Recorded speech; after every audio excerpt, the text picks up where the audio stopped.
Thank you, Tommy. Thank you all for showing up today. It shows me still a lot of respect still for the memories of our fallen heroes. I was asked to do this by Bob Cox and by Tommy to do this today, so please forgive me if I don't do. I'm not really a public speaker. I just feel honored to have the opportunity to speak to you today. I picked the subject of the Memorial Day as in the reason why we're all here as the premise of this speech. On this May 30th, across the country, America as a nation and its citizens located around the world will pause throughout the day to observe its Memorial Day. Since its first official observation on May the 5th, 1868, when it was called Declaration Day, it has been a day of remembrance for those who sacrificed and died in our nation's service. And while it was originally dedicated to honor the Civil War soldiers, we know it today as a celebration in memory of all who have fought for and defended our right to freedom. In 1968, the observation of this day was established to the last Monday in May. Today it remains a time of observation to honor and respect those who fought to protect the liberties that our founding fathers proclaimed with certainty in the Declaration of Independence, and that were thoughtfully and carefully framed in the Constitution of the United States. In his proclamation to set aside this day in 1868, General Logan instructed there to be thoughts to cherish tenderly the memories of our heroic dead who made their breasts a barricade between our country and its foes.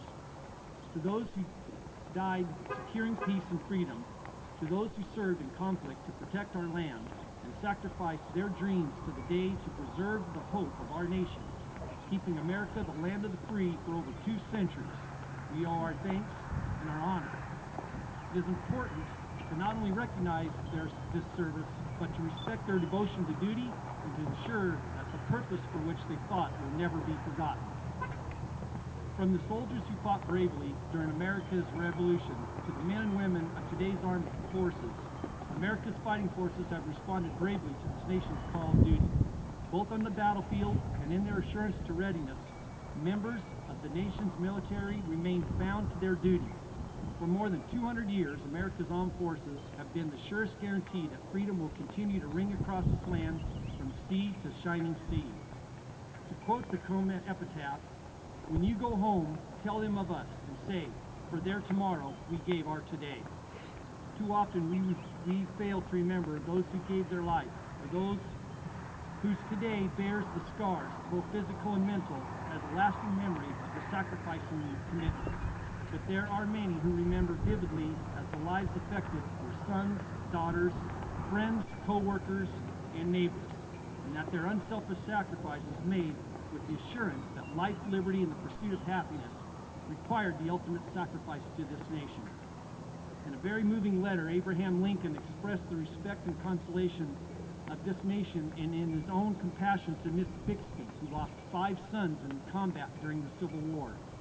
Mr. Lincoln's letter expressed the compassion that he felt with the honor due to the fallen soldiers. "Dear Madam, I have been shown in this file that you are the mother of 5 sons who have died gloriously in the field of battle. I feel how weak and fruitless must be any words of mine which should attempt to beguile you from the grief of a loss so overwhelming. But I cannot refrain from tendering to you the consolation that we may be found in the saints of the Republic that they died to save. I pray that our Heavenly Father may assuage the anguish of your bereavement, and leave you only the cherished memory of the loved and lost, and the solemn pride that must be yours to have laid so costly a sacrifice upon the altar of freedom."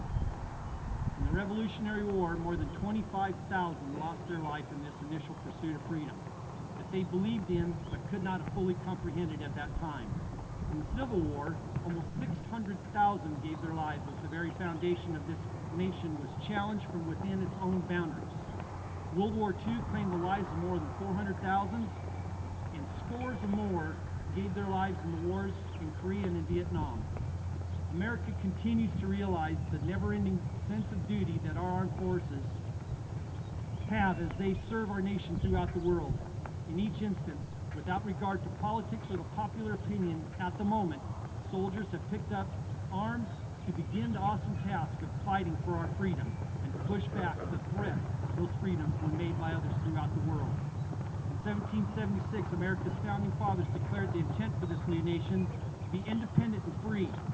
We hold these truths to be self-evident, that all men are created equal, that they are endowed by their Creator with the right to life, liberty, and the pursuit of happiness. And to this day, whether out of commitments to this declaration or to their duty to defend these rights or encroachment, our armed forces fight to preserve this nation all they call home. Early in the War of Independence, Captain Nathan Hale was captured by the British and executed as a spy.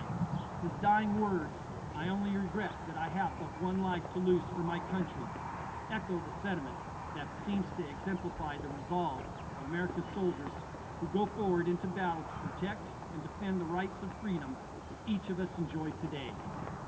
Nathan Hale held strongly to a vision of America as free and strong, and thankfully so do the men and women who continue to serve in America's armed forces. During the Revolutionary War, the Stars and Stripes flew high as a symbol of freedom and provided inspiration as Francis Scott Key inscribed the words to the Star-Spangled Banner.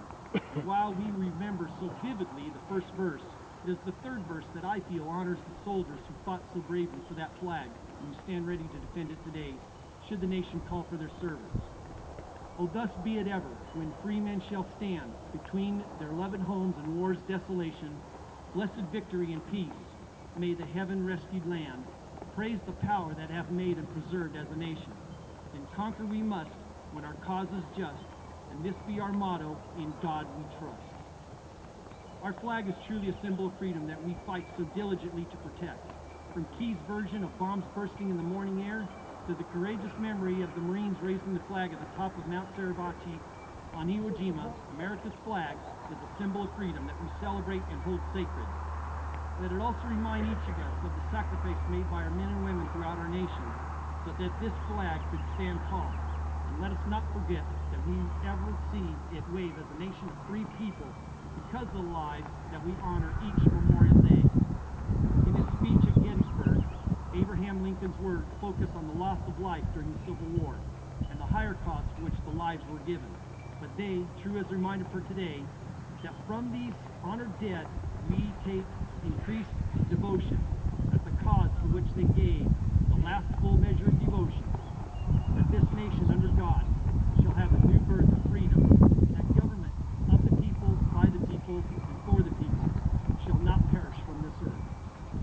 Lincoln's charge was to ensure that the cause to which each soldier gave their life would not be lost, and that this union, which he himself had given an oath to preserve, protect, and defend, would grow even stronger. During the Civil War, Walt Whitman observed soldiers on both sides as they fought for their beliefs and suffered the pain, tragedy, and death of war. Whitman's observations regarding the real mechanics and loss in war expressed truth that many of us could not truly realize today, as no one except the soldier can really know the pain and agony that our fighting forces experience during battle. Future years will never know the seething hell and the black infernal background of war. The real war will never get in the books. On August 20th, 1940, Prime Minister Winston Churchill addressed the House of Commons to update them of the situation of the war against Germany and Hitler. He gives credit to the British airmen and to the Americans in the Eagle squadrons, which I feel hold true to the men and women of today's armed forces. The gratitude of every home in our island, in our empire, and indeed throughout the world, except in the abodes of the guilty, goes out to the British airmen who, undaunted by the odds and worried in the constant challenge and mortal danger, as they turn the tide of the world war by their prowess and by their devotion. Never in the field of human conflict was so much owed by so many to so few. In 1770, in his thoughts in the cause of present discontent, Edmund Burke is quoted, "All that is needed for the forces of evil to triumph is for enough good men to do nothing." These men and women of today's armed forces are a glowing example to disprove this adage. During World War II, as soldiers were preparing to land at the beaches around France and to begin their push necessary to stalk the threat of the Nazi control, these words echo the hopes that the world placed in the defenders of our freedom, then and now. On these craft hang the futures of Europe and the course of history. In the hands of these men, free men everywhere have placed their hope for today and the prayer for tomorrow. Franklin Roosevelt conveyed the thoughts of the world in his words to the nation during the time of concern and uncertainty about the future. With confidence in our armed forces, with the unbridled determination of our people, we will again inevitably triumph. So help us God. And with the uncertainty of battle ahead, and with the doubts of whether they would live to see tomorrow, America's military remained committed to their duty and to the battle that had to be fought to achieve the desired victory. The D-Day invasion claimed the lives of many Americans and other Allied fighting forces. A memorial at American Cemetery overlooking Omaha Beach contains this inscription: "These endured all, and they gave all, that justice among nations might prevail, and that mankind may enjoy freedom and inherit peace." Further into the cemetery, an inscription dedicated to the memory of those who fought to control the beaches of Normandy serves as a permanent reminder of the gratitude and respect for the Allied soldiers. These words also provide a lasting memory to the sacrifice made by Americans throughout this nation's history to preserve and to protect our freedom. It reads, "This embattled shore, portal of freedom, is forever hallowed by the ideal valor, sacrifice of our fellow countrymen." A local man who many of you may know is now